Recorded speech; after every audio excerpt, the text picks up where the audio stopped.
여러분 안녕하십니까, 구쌤입니다. 네, 이어서 비문학 독서 하도록 하겠습니다. 비문학 독서는 글을 읽고 무슨 말인지 정확히 끝까지 파고드는 자세를 말씀드리겠습니다. 그리고 아주 단순하지만 위대한 호기심을 여러분이 좀 발휘해 주시기 바라고요. 또 새로운 지식을 나는 지적인 희열을 느끼시길 바랍니다. 도전 가치가 충분한 과목 중에 하나입니다. 지식이나 개념이 없지요. 문학이나 문법에 비해서. 그렇지만 이런 다양한 글들은 세상을 살아가는 데 필요한 여러 가지 인식을 할 수 있게 해주는 틀을 제공해주는 내용이 많으니까 여러분들이 많이 읽어서 이런 것도 있구나, 저런 것도 있구나, 멋있네, 한번 해보면직한데 생각을 했으면 좋겠습니다. 네. 자, 오늘은 이제 경제 지문 중에 하나인데요. 보도록 하겠습니다. 1문단입니다. 문단번호를 쓰시기 바라고요. 정부의 재정활동을 위한 재원의 조달은 끊어주고 뭔가 세금을 통해서 여러 가지 활동을 하는 거예요. 건물도 짓고 도로도 깔고 여러 가지 정책 같은 거 집행하는 것을 재정활동이라고 하겠죠. 정책 집행 이런 것들. 근데 돈이 필요하죠. 돈. 재원은 돈입니다. 쉽게 말하면. 조달한다라는 말은 돈을 어떻게 구한다 이 소리겠죠. 돈이 있어야지만이 이런 정책 같은 거 집행하고 그럴 거 아닙니까? 어떻게 해요? 주로 국민 납부하는 세금이다. 그렇죠. 대부분 조세의 수입으로 많이 이루어지겠죠. 하지만 정부의 지출이 세금으로 인한 정부의 수입을 초과하는 경우 쌤, 이거는 들어온 돈에 따라서 나갈 거 결정하는 거 아닌가요? 일반적으로는 그렇죠. 그렇지만 정부가 하는 일 중에서 들어온 세금보다 더 많이 쓸 수도 있대요. 그럴 때는 어떻게 해요? 돈이 없잖아요. 세금은 100인데 나갈 게 120이야. 그러면 나머지 20은 어떻게 되겠어요? 빌려오는 방법이 있대요. 어떻게 빌려오냐? 정부가 발행하는 채권이라고 있어요. 이런 주석 표시는 여러분들이 참고해서, 미안해요, 한 번쯤 같이 읽어볼 필요가 있는 거예요. 읽어보세요. 채권이 국채를 발행해서, 국채라는 말은 국가에서 발행한 채권이어서 국채라 그래요. 보면 이제 우리가 주식은 여러분 많이 들어본 적 있을 거예요. 회사에서 자금이 필요해서 주식을 자신의 주식시장에 자신의 주식을 이제 내놓으면 투자자들이 이 주식을 사고 이 자금이 회사로 들어가서 회사는 이 자금 가지고 여러 가지 투자를 하고 신사업을 개발하고 그러는 겁니다. 주식과 같은 비슷한 거예요. 그래서 국가가 발행하는 채권이고 회사도 채권을 발행할 수가 있는 거예요. 기본적으로는 이렇게 주식이 적혀있는 증권을 이제 투자하는 사람, 개인이라고 합시다. 개인에게 주고 이 개인은 회사에 돈을 마련하고요. 그러면 이 개인에게는 돈에 대한 이자를 지급하고, 주식 같은 경우는 배당금을 지급해서 이 개인이 어느 정도 이익을 볼 수 있게 하는 것입니다. 개인이 아무런 이득 없이 돈을 주지는 않을 거 아니에요. 채권도 마찬가지예요. 국채를 발행해서 개인에게 주면 이 개인에게는 1년 정도마다 이자율에 따라 정해진 이자를 줍니다. 그리고 만기가 되면 약정된 금액도 주고요. 자, 발행합니다. 발행하는 순간 이제 국가에 돈이 들어가고 채권이 이제 개인에게 들어가는 것이죠. 많은 국가가 저 경제를 꾸려갈 때 국채를 발행해요. 채무를 늘려간다. 채무라는 말은 우리가 쉽게 빚이라고 생각하면 돼요. 아까 말했죠? 개인에게 채권을 팔아서 돈을 받는다면 이것 따라 나중에는 이 돈을 다시 또 갚아야 하는 것이죠. 이걸 우리가 빚이라고 하고 경제 용어로는 채무라고 하는 겁니다. 그러면서 재정 수입보다 많은 재정을 지출한다. 그러니까 들어올 세금 100인데 나갈 금액이 120이다. 그럼 20만큼 해당하는 거를 지출하는 거를 재정을 적자해서 운영한다. 적자라는 거는 우리가 흑자, 적자 생각하면 되죠. 흑자는 내가 들어오는 게 더 많고 적자는 나갈 게 더 많은 거죠.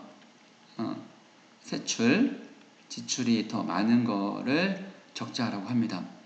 자, 이와 같은 재정 적자 운영에 대한 신고전학파라고 경제학파예요. 경제학파의 이론이 다음과 같답니다. 자, 어떤지 한번 볼까요? 그럼 이 이론이란 얘기는 신고전학파가 정부가 재정을 적자로 운영하는데 어떠한 생각을 갖고 있는지, 즉 정부가 재정을 적자적으로 운영할 때 신고전학파는 어떠한 생각을 하고 있는지, 이것이 좋다, 안 좋다, 좋으면 왜, 안 좋으면 왜, 그런 생각들이 이제 펼쳐진다는 거예요. 봅시다. 이 문단이죠. 이제 재정 적자 운영은 정부가 적극적인 재정 지출을 통해 여러 사업을 벌입니다. 예를 들면 뭐 복지 사업, 아까 얘기했던 우리가 지금 이제 코로나19 때문에 많이 이제 어쨌든 기본 소득 개념인 뭐 재난 기본 소득 있잖아요. 재난 소득 이런 것들을 많이 벌입니다. 정부가 재정을 지출을 늘리기 위해 돈이 많이 필요하죠. 그러면 국채를 발행한다 그랬어요. 그러면 시장의 가용 재원이 이제 이를테면 투자자들의 돈이에요. 시장에 있는 돈을 이제 흡수하게 돼요. 왜냐하면 흡수하게 된다는 얘기는 채권을 구입하고 돈이 이제 정부로 들어간다는 얘기입니다. 그러면 시장에서는 돈이 이전보다 좀 줄어들겠죠. 원래 있는 돈에서 채권을 샀으니까 그 채권을 산 돈만큼 국가로 들어갔을 테니까요. 그래요? 그러면 재원의 가치라고 할 수 있는 시장 이자율이 상승합니다. 여기서 우리가 그냥 이 글을 읽을 때는 국채를 발행해서 시장에 채권을 사느라 돈이 국가로 들어가면 시장의 이자율이 상승한다라는 것은 그냥 그대로 받아들여도 돼요. 근데 우리가 한번 따져볼까요? 시장 I예요. 재원의 규모가 줄어들면 시장 이자율이 상승한다 그랬어요. 이 사이에 어떠한 메커니즘이 있는지 생각해 볼까요? 자, 보세요. 시장에 돈이 줄어들면 이게 돈이 없다예요. 없다. 즉 우리가 경제용어로 말하면 희소하다 그래요. 우리가 금이나 다이아몬드 있잖아요. 다이아몬드가 왜 이렇게 비싸게 대접을 받는 거예요? 화폐 대용으로 쓰는 거예요. 시장에 별로 없기 때문이에요. 그러니까 이제 공급을 적절하게 조절하는 것이죠. 만약에 여러분 시장에 돈이 많다면 금 별로 그렇게 비싸지 않을 겁니다. 마찬가지로요. 돈도 일정한 시장에 돈이 없다면 돈의 가치가 올라가게 되는 거예요. 그러면 돈을 빌릴 때 비싼 이자를 주고서라도 빌릴 수밖에 없는 것이죠. 없는 상황이 되는 것입니다. 자, 내가 돈이 필요한데 시장에 돈을 빌리러 가봤더니 돈이 별로 없어. 그랬더니 야, 내가 이자를 좀 많이 이제 너한테 달라고 해도 나 돈 빌려줄 거야? 그러니까 이제 돈 그래도 있는 사람한테 돈 좀 빌려주세요 하면 돈이 별로 없는데 돈이 빌려주세요 하면은 야, 이자를 좀 많이 받아야 되겠는데 내가 맨입으로는 안 되지 라고 이제 배짱 있게 나온다는 거예요. 자, 그래서 돈이 필요한 사람이 돈을 빌리러 왔을 때 돈이 별로 없으면 돈이 갖고 있는 사람들은 배짱을 부리는 거예요. 야, 이자를 비싸게 불러도 너 돈 필요해? 나한테 돈 빌릴 거야? 빌릴 거야. 이렇게 말하면 이자율이 당연히 올라가게 된다는 겁니다. 아셨죠, 여러분들? 그래서 가치가 별로, 금에 비유하면 별로 없으면 올라가는 것처럼 시장에 돈이 별로 없으면 돈의 가치가 올라간다. 돈을 빌릴 때 필요한 이자율도 올라가게 된다. 이렇게 이해하면 좋겠습니다. 이렇게 이자율이 상승하면 어떤 문제가 생기냐면 돈을 빌려서라도 투자를 하려던 민간의 입장, 민간은 아마도 이제 기업이라든가 개인도 말하는 거예요. 투자를 하려던 민간 입장에서는 돈을 빌리는 비용이 상승한 거예요. 이때 경제지문에서 보면은 상승과 하락을 좀 이제 많이 이제 비교를 해요. 그러면 상승했다라는 것은 알아야 돼요. 왜 상승하냐? 당연하죠. 옛날에는 이자를 1%만 주면 되는데 지금 10%예요. 100만 원에 10%면 10만 원이잖아요. 예전에 만 원이면 됐던 거를 지금은 10만 원이나 이자를 주는 거니까 9만 원 정도 더 이제 돈을 빌리는 비용이 더 든 거잖아요. 그러니까 너무 비싼데 야, 그럼 이번에 돈 못 빌리겠다. 그럼 투자와 소비를 예정했던 대로 못 하겠네. 자, 보세요. 시장 상승하면 돈 빌리는 비용이 상승하고 투자와 소비를 줄이면 어떤 문제가 발생할까요? 기업 입장에서 예를 들면 투자와 소비를 줄이면 간단히 말하면 공장을 안 지어요. 못 지어요. 그러면 채용이 안 돼요. 채용이 안 되면 일자리가 줄어들고 돈을 못 벌어서 경제가 너무 쭉 다운되는 거예요. 자, 이런 것들을 우리가 구축효과라고 한답니다. 구축효과. 그래서 인문단에서는 신고전학파가 봤을 때 야, 정부가 재정적자 운영하면 구축효과 발생에 안 좋아. 좀 부정적으로 바라본다는 생각이죠. 자, 이문단에서는 이런 흐름에 따라서 재정적자 운영을 했을 때 왜 어떻게 과정을 거쳐가지고 구축효과 발생하는지, 이 문단의 핵심은 시장에 돈이 없으면 돈의 가치가 상승해서 돈을 빌리는 데 드는 비용이 많이 든다. 그거를 시장 이자율이 상승한다. 그러면 기업들이 너무 많이 비용이 너무 드니까 투자와 소비를 줄인다. 그러면 이제 경제가 조금 안 좋아진다. 이렇게 결론이시면 좋겠습니다. 자, 그 다음 3문단 갈게요. 또 이제 나와요. 국민 저축의 감소를 가져올 수 있대요.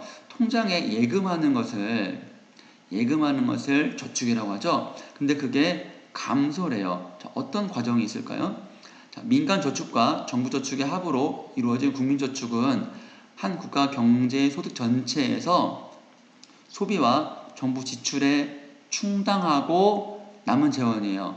그러니까 개인 입장에서 한 달에 내가 100만 원 버는데 50만 원 소비했어요. 그러면 나머지 50만 원 저축하는 거잖아요. 마찬가지예요. 정부도 마찬가지죠. 자, 이런 상황에서 정부가 더 많이 쓰는 거예요. 이거는 들어온 것보다 더 많이 지출하는 거예요. 그러면 정부 지출로 인해 적자 폭만큼 돈이 모자라니까 저축할 수 있는, 즉 남는 돈이 아예 없는 거죠. 그러니까 100만 원 벌어 들여서 예전처럼 70만 원 쓰면 나머지 30만 원은 저축할 수 있는데 이제는 120만 원을 써야 되니까 오히려 20만 원 더 손해 보는 거니까 저축을 엄청 못 하게 되는 거죠.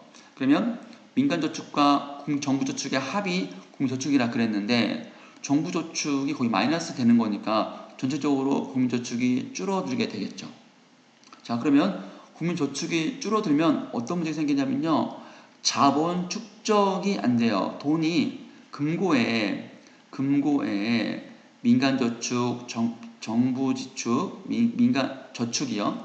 민간 저축, 정부 저축이 막 쌓여서 막 돈이 금고가 차요. 금고가 차는 거를 우리가 자본, 즉 돈을 쌓는다. 창고에 물건 쌓듯이 쌓는다를 축적이라 그래요. 축적이 안 되겠죠. 모자라니까 이만큼 빵꾸 나는 거 아닙니까? 그죠? 못하고 그로 인해 기업들은 기업 활동에 필요한 재원을 구하기가 힘들어져요.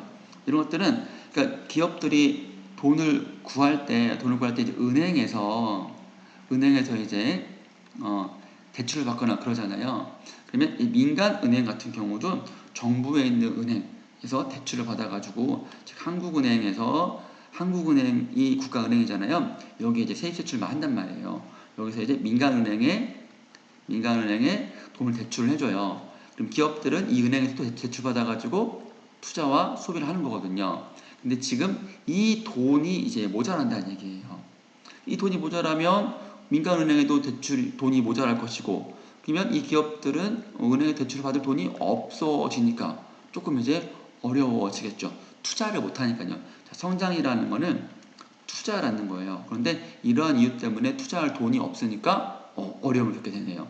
자, 그럼 산문단도 지정적자를 운영하면 저축 감소 와가지고 경제가 좀 안 좋아진다. 이렇게 좀 부정적으로 바라보고 있네요.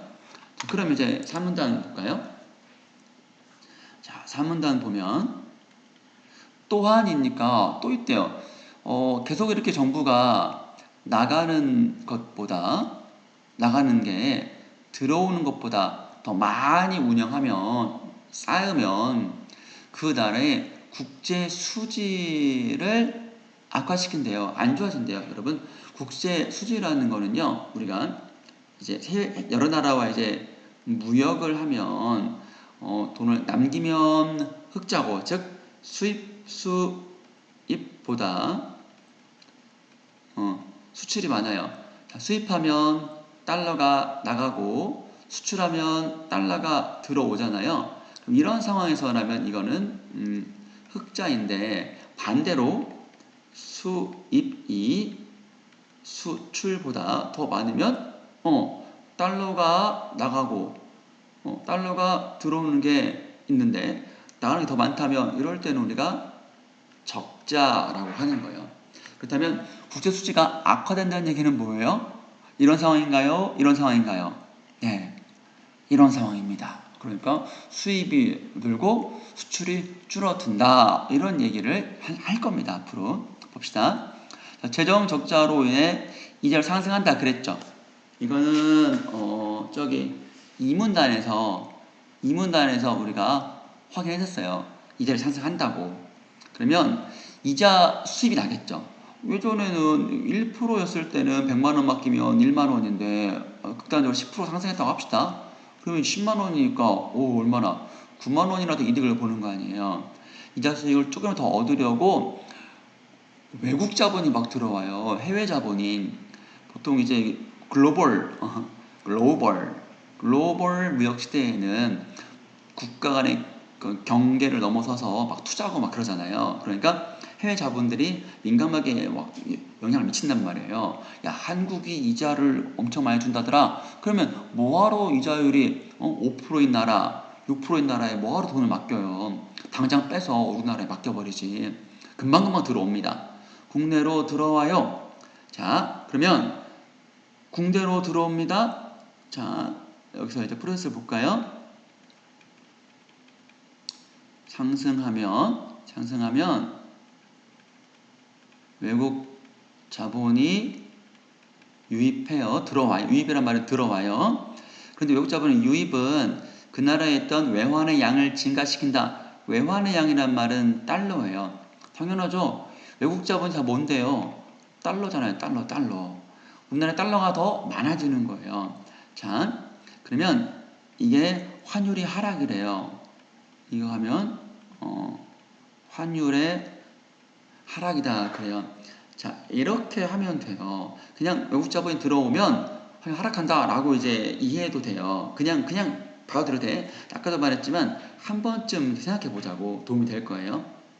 자, 우선 환율이라는 거는 원달러 교환 비율이에요. 자, 극단적으로 1달러에 1,000원일 때 있어요. 근데 1달러에 2,000원이면 환율이 상승했다 그러고요. 1달러에 500원이면은 환율이 하락했다고 합니다. 자, 이제 외국 자본이 들어오면 환율이 하락한대요. 그렇죠? 하락한대요. 그럼 왜 하락하냐라고 한번 생각해 볼까요? 아까도 말했죠. 일정한 시장 안에 달러가 많아지면, 이 달러가 많아지면 이 달러의 가치가 올라갈까요? 내려갈까요? 아까 했던 거예요. 응? 시중에 돈이 아까 몇 문단이냐? 2문단에서 시장에 돈이 없어지면 가치가 희소해서 이자율이 올라간다 그랬죠. 자, 그러면 시장에 달러가 많아지면 흔한 거니까 흔해지는 거잖아요. 그러니까 거듭 보겠어요. 가치가 떨어집니다. 달러를 별로 너무 많으니까 별로 가치 있게 여기지 않는 거예요.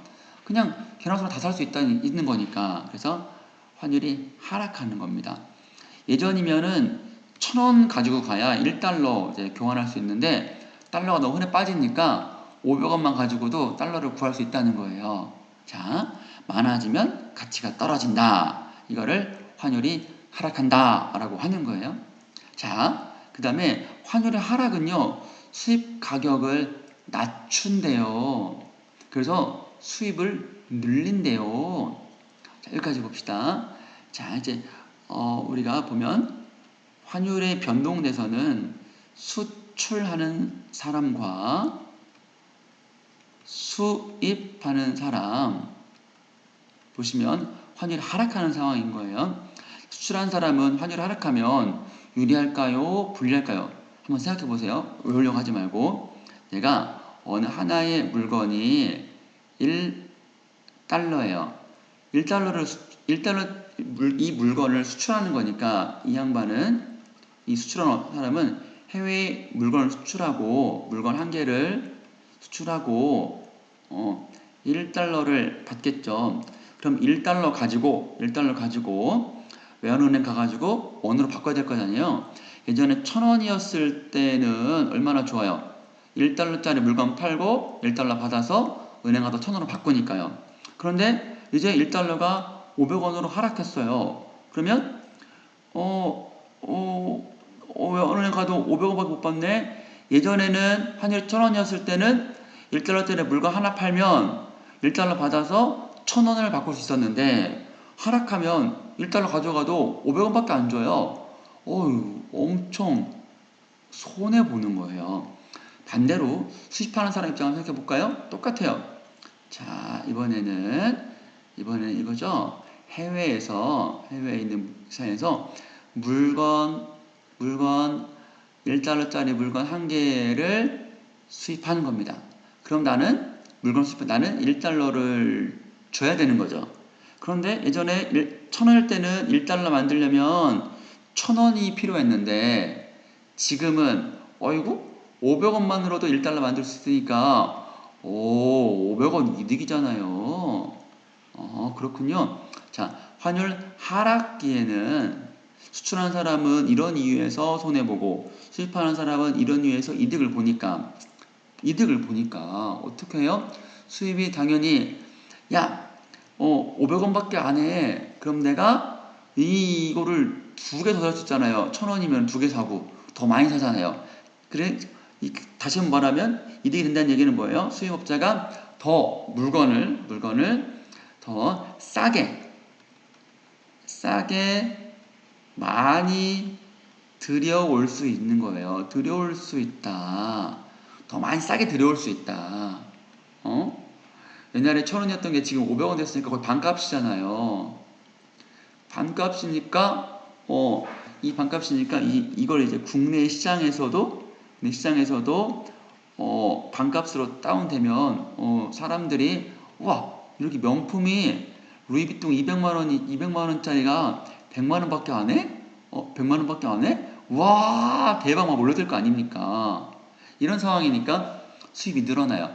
자, 수입이 늘어나면 달러가 마구마구 나가는 거예요. 달러 통장에 달러가 별로 없어지는 거예요. 이번에는요, 수출하는 사람은 되게 손해보잖아요. 그러니까 그런데 수출 가격을 높인다 그랬어요. 이건 또 이제 뭔 소린가 할 거예요. 수출을 높인다. 이거는 좀 여기서는 이제 알 수가 없어요. 우선은 수입하는 사람은 이런 면에서 많이 싸게 팔 수 있어서 많이 수입하고, 수출하는 사람은 팔면 팔수록 손해잖아요. 예전에 1,000원 받던 거를 500원 못 받으니까 거의 미치고 파는 거나 마찬가지란 말이에요. 그죠? 1,000원 받던 걸 500원 못 받으니까요. 그래가지고 수출업자가 안 되겠다. 원래는 1,000원 받던 거를 500원 못 받으니까 500원으로 올려. 500원, 아이고 미안해요. 500원짜리를 야 그냥 1,000원 받자. 500원 무시해버리고 그냥 1,000원 받아. 그러면 어떻게 돼요? 1달러짜리가 2달러가 되는 거잖아요. 왜? 이게 하락했을 때 500원이잖아. 근데 500원이 1달러인데 1,000원을 만들어버리면 곱하기 2 하니까 1달러가 2달러가 되는 거잖아. 다시 말하면 500원일 때 해외에 1달러가 되는 건데 이거를 1,000원으로 해버리면 내가 수가격을 1,000원으로 높여버리면 외국에서는 2달러가 되는 거예요. 그러면 해외에 있는 그 사람들이, 해외의 소비자들이 예전에는 1달러짜리가 갑자기 2달러가 돼버렸으니 물건이 많이 팔릴까요?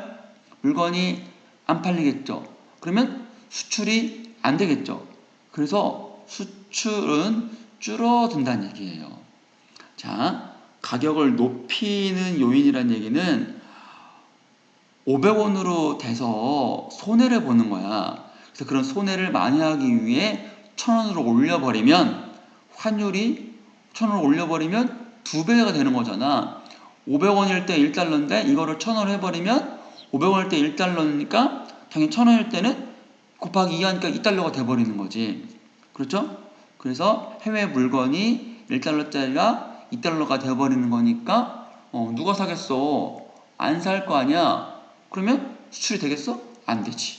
수출이 안 되니까, 수출이 줄어드니까 달러를 못 벌어들이잖아. 그러니까 수입은 잘 돼가지고 달러가 마구마구 나가버리는데 수출은 잘 안 돼. 안 팔려. 달러가 들어오다가 말아. 그럼 어떻게 돼? 들어오는 건 없는데 나가는 게 많으니까 전반적으로 달러가 줄어들겠지. 그래서 적자가 발생합니다. 수입이 더 많아지는 겁니다. 수입이 수출보다 더 많아져서 무역 적자가 발생하는 거예요. 좋겠어요? 안 좋죠, 당연히. 자, 이거 잘 이해하시기 바라요. 자, 그 다음에 이제 오문단 보면 어쨌든 국민들의 소득 격차를 확대시킨대요. 소득 격차, 이제 고소득층, 저소득층의 격차가 더 많이 확대가 된대요. 왜요? 발행한 국채에 대한 이자 부담은이에요. 자, 국가가 개인이라고 합시다. 개인에게 채권을 발행하고 개인은 국가에 돈을 주는 거죠. 그럼 국가가 이 돈 가지고 적자 재정을 해가지고 여러 가지 사업을 하잖아요. 그럼 이 개인에게는 아까 뭐라 그랬어요? 이 돈만큼 해당하는 이자를 일정한 기간, 채권 같은 경우는 보통 1년마다 한 번씩 정해진 이자를 지급해요. 그러면 이자를 지급하는데 또 돈이 필요할 거 아니에요. 그러면 그 이자는 일반 납세자들의 세금이죠. 국가가 지급하는 돈은 다 세금 아닙니까? 세금으로 다 충당되죠. 이 돈이 다. 이자 나갈 돈도 국민 세금으로 하는 거야. 딱 때문에 일반 납세자들의 세금 부담에 의해 국채를 매입한 채권자들의 이자 소득을 보장해 주는 결과가 되는 거예요. 그렇죠? 자, 이 개인은 우리 국민 전체가 아닐 수 있어요. 국민의 일부일 수 있어요. 그런데 이자로 내는 요 세금은 거의 모든 국민이 내는 거라 볼 수 있겠죠. 이 차이가 있는 거예요. 자, 채권을 살 만한 사람의 일부의 이자를 위해서 모든 국민의 세금으로 충당한다라는 거예요. 이게 포인트예요. 자, 그런데 말이에요. 국채를 살 수 있는, 매입한다는 얘기는 산다는 거죠. 사람은 돈이 많은 사람이겠죠. 돈이 하루 벌어 하루 먹고 사는 저소득 사람이 무슨 여윳돈이 있어가지고 채권에 투자하겠습니까? 그렇죠? 그러니까 주로 돈이 많은 고소득층, 여윳돈, 이 많은 사람들이 채권을 사고, 그러면 이 사람들에게 이자를 지급해야 되겠죠. 그럼 이자를 지급할 때 국민들의 세금을 하니까 이 국민에는 저소득층도 포함될 거 아니에요. 저소득층의 소득의 일부를 세금으로 내는 거잖아요. 그렇죠? 그래서 국채 발행은 소득 격차가 확대되는데 좀 더 보충 설명할게요. 자, 여기서 이제 이걸 좀 지울까요? 잠깐만요. 이걸 한 번에 주면 좋은데 잠깐만요.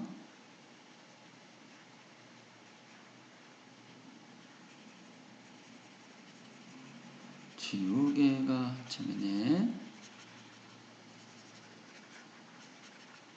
자, 지웠습니다. 자, 고소득층과 저소득층이 있어요. 고소득층은 채권을 매입했어요. 여기에 이자를 받죠. 근데 이 사람들도 국민이기 때문에 세금을 납부를 해요. 마이너스를 할게요. 세금을 내고 이자를 받아요. 채권 산 거에 대해서. 근데 저소득층은 채권 매입이 못하기 때문에 당연히 이자를 받지 못하잖아요. 이 사람에게 플러스는 없는 거예요.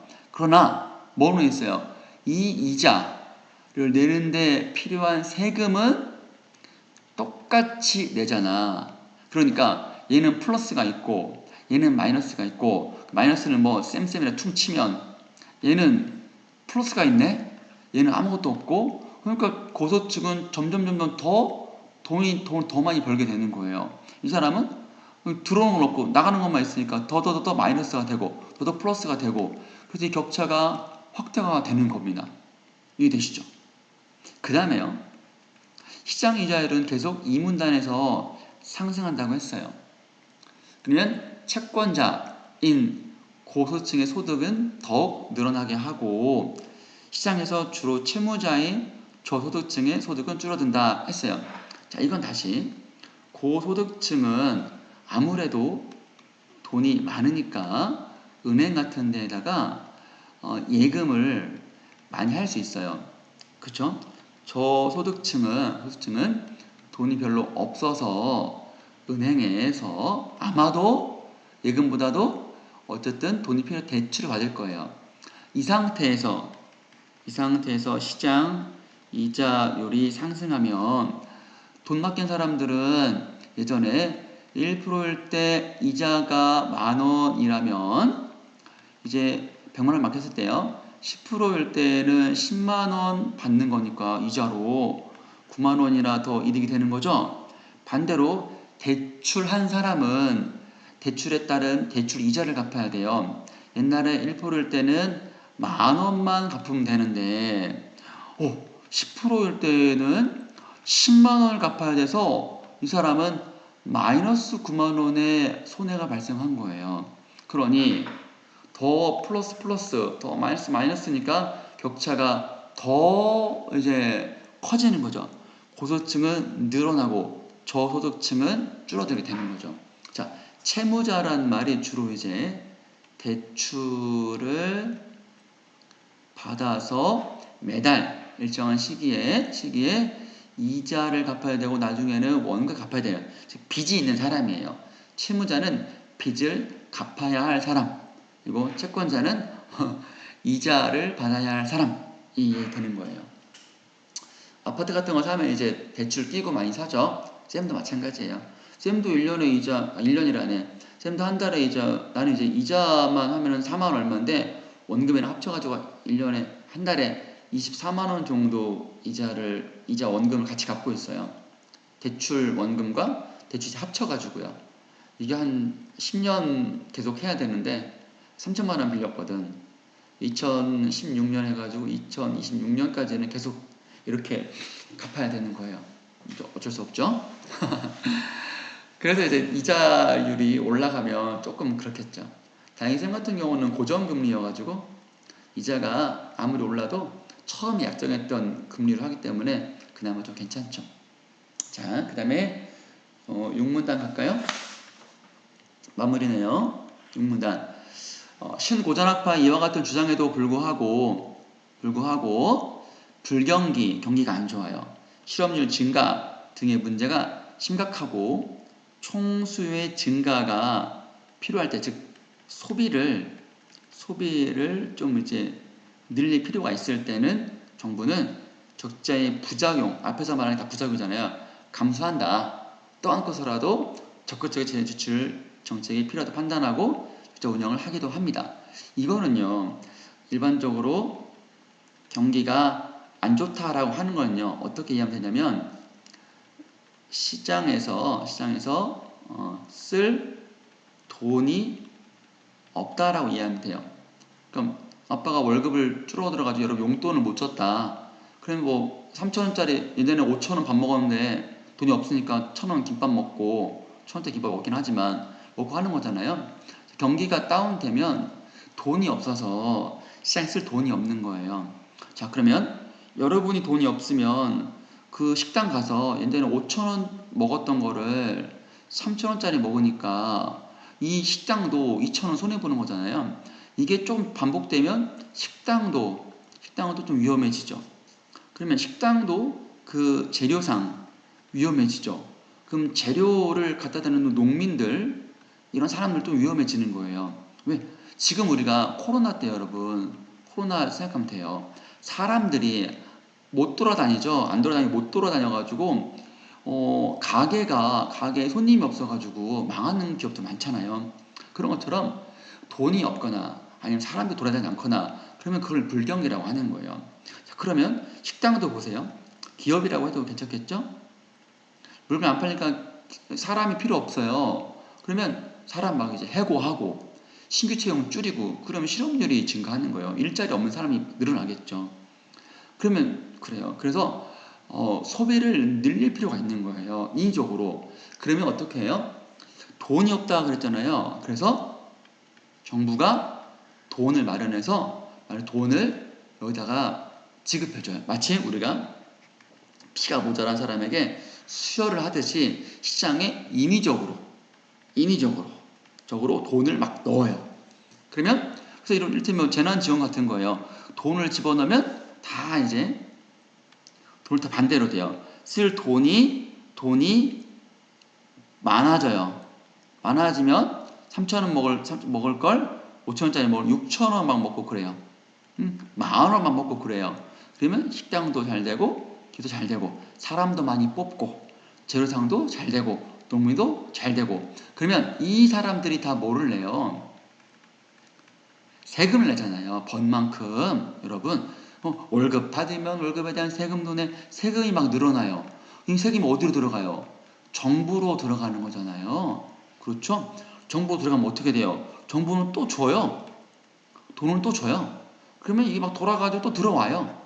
이게 이제 아주 좋은 선순환 경기의 선순환 사이클이라 그래요. 그런데 이제 이 중간에 정부가 준 돈을 어딘가에 이제 처박혀 있으면 지급이 안 되면 돈이 모자라게 되는 거예요.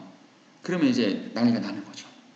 아무리 풀어도 이게 이게 들어가지 않으면 막혀버리게 되는 거죠. 그래서 우리가 돈 줄 때에도 우리가 이번에 현금으로 주지 않고 상품권, 지역화폐, 상품권 이런 거 줬잖아요. 되게 현명한 거죠. 그리고 6개월 제한, 6개월 안에 다 써야 돼. 그러면 금방 경기 회복 효과가 좀 나타나는 거죠. 그래서 이제 한 번으로 안 되고 2번, 3번, 4번 될 때까지 하는 게 좋겠죠. 그런 학자들이 주장이 있습니다. 자, 어때요, 여러분? 문제 좀 이제 여러분 문제 꼭 풀어보시고, 다음에 이제 해설 한번 봅시다. 자, 1번 적절한 거 보시면, 여기 1번에 다양한 이론 아니에요. 또, 출한 결과 해서 이제 이게 2문단부터 5문단까지 있었고, 도입되는 상황, 그래서 6문단에서 우리가 지금 요즘 책 보세요. 보면 6문단에 뭐라고 나왔냐면, 뭐 불경기, 실업률 증가, 총수 증가가 필요한 상황일 때 적자재정정책 운영할 수 있다라고 했습니다. 정답이 되고요. 3번은 예측하는 이론 효용성 안 나왔고요. 이외나 이론에 수정되는 거 아니고요. 또 진단하는 이론 아니고요. 이제 미친 영향 아닙니다. 간단하게 확인했습니다. 자, 그러면 2번 볼까요? 기억의 내용. 기억이 신고전학파의 이론이잖아요. 아마도 이게 2문단부터 5문단의 내용을 얼마나 이해했느냐 확인해 보라는 걸 거예요. 자, 국채 발행하면 채무가 증가하죠? 이건 그 채권을 산 사람에게 이자도 지급해야 되고, 나중에 원금도 지급해야 되는 거니까, 그 사람한테 빌려온 거니까, 그 사람이 빌린 빚이라고 보는 거니까 맞지요. 그 다음에 일반 납세자는 이자소득 증가로 소득이 늘어나게 된다. 일반 납세자 여러분 조심하세요. 여기에는 고소득층과 저소득층을 구분해야 돼요. 소득 증가로 늘어나는 사람은 고소득층에 해당하는 거죠. 저소득층은 안 돼요. 그래서 소득의 격차가 확대가 된다 그랬죠. 이번엔 좀 문제가 있네요. 환율 하락하면 수출이 줄고 수입이 늘어난다고 했었죠. 필요한 재원을 마련하는데 어려움이 생기죠. 왜냐하면 시장의 이자율이 상승해서 돈을 빌리는 비용이 많이 증가해서 뭐 투자랑 소비 안 한다 그랬죠. 이자 수입 어디로 외국 자본이 막 들어온다 그랬죠. 그래가지고 달러가 막 들어오니까 흔해져가지고 환율이 하락한다 그랬죠. 그러면 수출은 줄고 수입은 늘어난다 그랬죠. 그래서 적자가 발생한다 그랬죠. 국제 수지가 맞습니다. 그 다음에 3번 그래프가 있는데요. 적절하지 않은 거예요. 잘 보세요. 다음 그래프는 정부가 국채 발행을 통해 지정 적자를 운영했을 때 나타나는 대부 자금 시장에서의 자금 공급에 따른 대부 거래액의 변동 양상을 나타낸 것입니다. S는 국민저축, 이 S를 말하는 거예요. S1, S2를 말하는 거예요. 국민저축을 재원으로 하는 자본 공급을 서플라이라고 하죠. 그래서 공급. D는 민간이 투자하기 필요로 하는 자금 수요. 그래서 D가 디맨드 이거죠. 수요와 공급선인 거죠. 대부 자금 거래액은 여기 거래량과 이자율의 곱으로 계산할 수가 있대요. 자, 그래서 국채 발행 전에 자금 시장의 상황과 국채 발행 후로 인한 구축효과. 구축효과는 이제 국채를 발행하면 시장에 돈이 없어져가지고 전체적으로 돈이 모자라가지고 투자를 잘 못하게 된다 그러는 거잖아요. 자, 여기서 보면 이렇게 화살표가 옮겨갔으니까 국채 발행하기 전이고 국채 발행 후라고 S1, S2를 판단해야 되겠네요. 네. 자, 국채 발행 전 시장 재원 규모는 이게 이제 곱한다 그랬잖아요. 거래량과 이자를 곱한다 그랬잖아요. 이거잖아, 이거. 요거니까 P1 곱하기 R1이다. 확인할 수가 있고요. 자, 이동했어요. 전과 후로 이동했어요. 공급이 좀 줄어든 것을 확인할 수 있습니다. 그랬네요. 그러면 서플먼트가 이렇게 왔잖아요. 공급이 줄어든 거예요. 이쪽으로 간 거니까. 이쪽으로 간 게 늘어난 거니까. 이쪽으로 갔으니까 줄어든 거 확인할 수가 있고요. 그 다음에 3번 R2와 R1의 차이만큼 여기네요. 이자율이 상승한 것이다. 이걸 뺐다고 해서 줄어든 게 아니고 이 S1에서 S2로 이동했을 때 R1, R2로 올라갔잖아요. 이거는 R1에서 R2로 그만큼 상승했다라고 판단하는 게 맞아요. 왜? 이게 S1에서 S2로 갔으니까 공급곡선은 수요 곡선이 일정한데 공급이 줄어드는 거니까 그때 이자율이 상승한다 그랬잖아요. 우리가 본문의 내용을 통해서도 구축 효과가 일어나면 시장의 이자율은 상승한다 그랬어요. 그렇죠? 그 다음에 재원의 규모가 줄어드는 건 맞아요. 그렇죠? 본문을 통해서도 마찬가지예요. 그런데 이것만큼 대부자금 시장의 재원 규모가 줄어드는 거냐? 좀 판단해 봐야 돼요. 자, 그래프 보세요, 여러분. 자, 처음에는 이만큼이었던 재원이 이만큼으로 줄어들었잖아요. 그러면 분명히 이렇게 변했잖아요. 줄어들었던 거야. 기본 줄어들었는데 그 양이 얼마만큼이냐라는 거예요. 그럼 이거는 봐봐. 이만큼에서 이만큼이 된 거니까 요거 그러니까 요거 이 부분하고 이 부분이 어떤 부분이 되는 거예요? 자, 이만큼에서 이만큼이 된 거예요. 자, 이만큼은 빼야 되고요. 자, 전과 후에서 이거는 줄어든 거 빼야 돼. 그렇죠? 줄어든 거야. 빼야 되는 거야. 그래서 요거는 그만큼 늘어난 거니까 후에 거래 재원 규모에 이거는 추가해야 되는 거예요. 이거는 빼야 되고 이만큼 추가해야 되는 거예요. 그렇다면 P1에서 P2만큼 요거 해서 R2를 곱한 만큼 대부자금 시장에서 재원 규모가 줄어든다라고 하면 이거에서 요거를 이만큼이잖아. 줄어들었다. 아니에요. 이만큼 늘어난 거예요. 그죠? 그러니까 얘는 빼야 되고 얘는 늘어난 건데 이걸로 계산할 수가 없는 거야. 그래서 어떻게 해야 되는 거냐면 봐. 간단해요. 이거는 빼면 되는 거야. 즉 좀 보면 여기다가 쓸게요. 4번에서 자, P1에서 P2를 뺀 게 가로잖아. 여기에서 이 면적을 곱하는 거니까 가로 세로니까 R1이지? 이건 뭐 어려운 거 아니잖아. 그죠? 이거하고 여기 이거하고 그래서 어쨌든 이거하고 그 다음에 여기 늘어난 거 R2에서 R1 그죠? 요거를 이제 세로니까 가로가 이제 P2야. 맞죠? 그러면 이거하고 해서 얘는 빼야 되고 얘는 늘어난 거니까 결과적으로 얘를 어떻게 빼버리면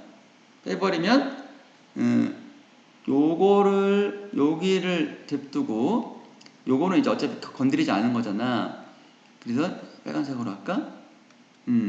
그래서 이 면적과 이 면적에서 결국에는 남는 게 더 늘어난 거잖아.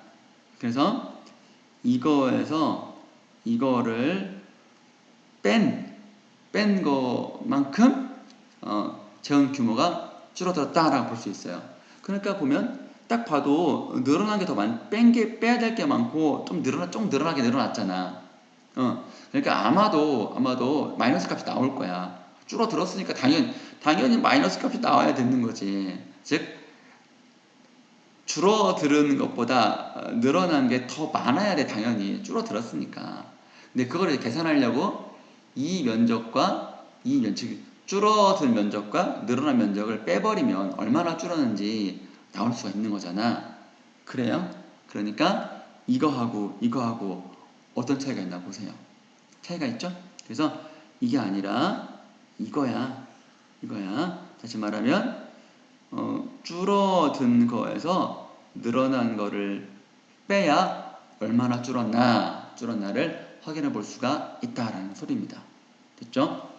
5번 보시면 대부자금 거래량이 P1에서 P2로 줄어들었죠.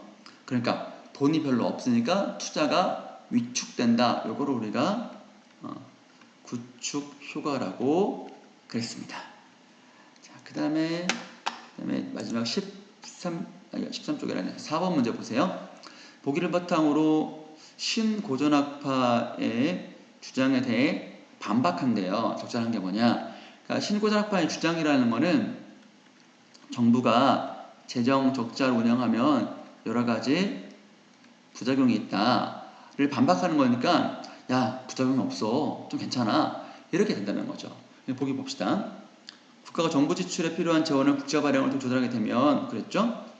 이 국채의 만기 상환 때 미래 세대가 지게 될 조세 부담이 늘어난다. 이 부분이죠. 이건 뭐냐면 채권을 발행하면 이거는 국가의 채권을 발행하면 이게 갚아야 할 빚 채무라 그랬잖아요. 근데 이게 1년 만기, 3년 만기, 10년 만기 이렇게 있어요. 그러면 이거를 1년 후에 갚아야 한다. 3년을 갚아야 된다. 10년을 갚아야 된다. 그럼 이때 돈이 필요한 거잖아요. 그러니까 이제 지금 10년 후에 돈을 땡겨 쓰는 거야. 이 10년 후에 이 돈을 갚아야 할 사람들이 있는 거잖아. 그거를 미래세대라고 하는 거야. 세금이 부담이 늘어나요. 이런 부담을 덜어주기 위해서 지금 이 채권을 빌린 세대에는 미래세대에게 자산을 좀 남겨주려고 해요. 그래서 어떻게 해요? 남겨줄 것을 확보하기 위해 지금의 이 돈을 조금 남겨놓는 거야. 즉 자본을 좀 남겨놔서 이때 이 사람들이 갚아야 허리 휠 때 이 돈 가지고 보충해 준다라는 심리가 생긴다는 거예요. 무슨 말인지 알겠죠? 그래서 기본적으로 채무는 10년 후, 100년 후에 갚아야 할 거를 미리 땡겨 쓰는 거니까 그때 갚아야 할 사람들은 되게 힘들다, 허리 휜다. 그래서 지금의 사람들이 후손을 대비해서 저축을 좀 하고 나중을 대비해서 저축하고 이때 이거를 보충해서 괜찮다. 그렇다면 자본을 좀 축적해 놓는다. 이런 얘기가 되는 거겠죠. 그러면 별로 부담이 안 될 것이다. 그럼 신고전학파는 이런 면에서 저축도 못하고 저축도 감소되고 격차 확대되고 막 그런다 그랬는데 자, 이렇게 있을 돈을 남겨놓으면 이런 부작용이 해소가 되는 거 아니냐 이렇게 결론을 내리고 선택지를 읽으면 격차를 확대시킬 것이다. 저축을 증가시킬 수 있다. 축적을 가져올 것이다. 그럴 수 있네요. 자, 확보한다는 얘기 저축하는 것이고 축적이 바로 축적이라는 얘기니까요. 3번은 저축을 많이 하니까 계층간의 소득 격차의 축소를 가져올 것이다. 이 3번은 이거는 이게 보시면 격차가 줄어들 거라는 얘기는 저축을 하니까 보세요. 별표인데 이 사람들이 좀 이제 저축을 하니까 좀 이제 돈이 좀 많이 축적이 된다라는 얘기지. 고소득층과 저소득층 계층 간이니까 고소득층과 저소득층 간의 저축의 양이라든가 저축의 그런 것들을 저축을 얼마나 할 건지 많이 할 조금 할 건지 그건 정확히 제시가 되지 않았어요. 그래서 축소를 가져올 거다라고 진단하기에는 조금 근거가 부족해요. 판단이 좀 애매하다는 얘기예요. 이런 것 때문에. 아셨죠? 이건 이제 그리고 이게 제적자는 일반적으로 축적을 불러오는 것은 아니에요. 자, 이런 경우에 반박하려는 입장에서는 이런 정도 멘트가 되는 거지. 저축을 증가시키는 요인을 작용해서 이럴 수 있을 것이다. 불러온다라고 확실히 말할 수는 없어요. 4번에 지정 적자는 민간 기업에 대한 정부의 지원을 확대한다. 글쎄요. 지정자는 이제 만약에 이게 돈을 기업 이렇게 불경기일 때 출에 이거 뭐랄까 이제 지원을 확대할 수는 있는데 그렇다고 수출이 늘어난다라고 말하기에는 보기와의 관련성이 줄어들 거예요. 여기서는 자본 축적에 관련된 것이고 여기서는 수출이 늘어난다라는 것이니까. 재정 적자할 때는 신고전압과는 수출이 줄어든다고 했잖아. 그래서 이렇게 하면 수출이 늘어난다고 했는데 보기와의 관련성이 떨어진다. 어느 정도 괜찮긴 하지만 딴 얘기하고 있는 것이다라고 보시면 돼요. 자, 그 다음에 재정 적자는 현재 세대의 부족한 재원을 충당한다. 이거는 외환 수요를 높인다. 이게 외환 수요를 달러를 많이 필요로 한다거든요. 필요한다라는 거예요. 그래서 이제 결과적으로 이게 신고전압하는 환율이 하락한다 그랬잖아. 근데 반박한다 그래서 환율이 상승한다라고 해놨는데 이것도 마찬가지예요. 돈이 충당하기 위해 외환 수요를 높인다. 그러니까 돈이 없으니까 달러를 막 사온다는 건데 이게 이 보기의 내용, 즉 보기를 바탕으로 해서 이끌어낼 수 있는 결론인지 여기 외환 얘기는 보기 없잖아요. 자, 그래서 다시 말하자면 2번이 너무 확실한 정답인 거야. 여기 확보하기 위해 저축을 증가한다, 자본 축적한다, 딱 들어맞잖아요. 이렇게 가장 적절한 것 이렇게 할 때에는 딱 정확한 정답 하나. 아무리 그럴듯해도 2번 같이 확실한 거를 골라서 그냥 믿음으로 딱 2번 가는 게 좋아요. 근거도 있잖아요. 보기에서 찾을 수 없는 근거를 어떻게 맞다고 판단할 수 있겠어요? 이렇게 가는 겁니다. 여러분 수고 많았고요. 한 지문을 정확히 이해하고 거듭거듭 읽으시고 왜 그런가 따져보는 습관을 기르시기 바랍니다. 자, 그러면 다음 주 또 정규 수업 시간에 또 만나요. 수고하셨습니다.